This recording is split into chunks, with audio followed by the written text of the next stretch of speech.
World-class faculty, cutting-edge labs, and immersive learning. A vibrant campus life beyond the classroom. SGT University, nurturing future leaders.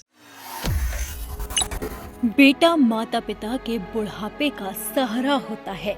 जिंदगी की वो door होता है जिसे देख उम्र के आखिरी पड़ाव में भी दिल खुशी से झूमने लगता है, आंखें चमकने लगती है। लेकिन जब वही बेटा हमेशा हमेशा के लिए आंखों से दूर हो जाता है तो सिर्फ आंसुओं का सैलाब बहता है। इस माता पिता का भी यही हाल है।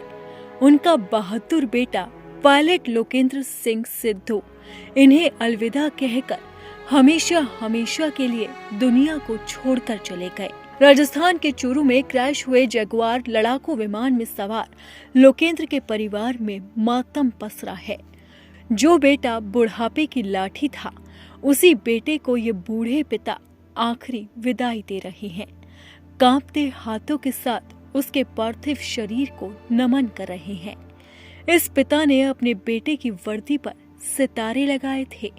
अब ये बेटे के शरीर को कफन उड़ा रहे हैं। ये पल इस पिता के लिए जिंदगी का सबसे मुश्किल वक्त है।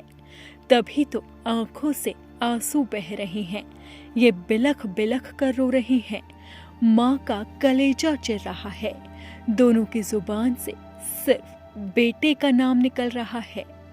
ये पत्नी भी आज बेबस है क्योंकि इस पर दुखों का पहाड़ टूट पड़ा है।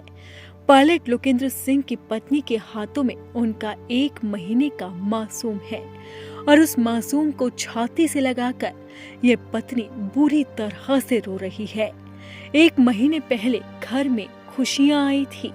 बच्चे की गूंज सुनाई दी थी। लोकेंद्र को पिता बनने का सुख मिला था। उनकी खुशियां 7वें आसमान पर थी।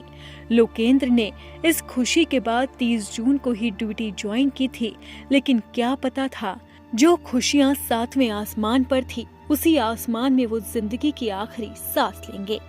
ये पत्नी अपने पति का घर लौटने का इंतजार कर रही थी, लेकिन इन्हें क्या पता था कि पति का मुस्कुराता चेहरा नहीं बल्कि पार्थिव शरीर आएगा।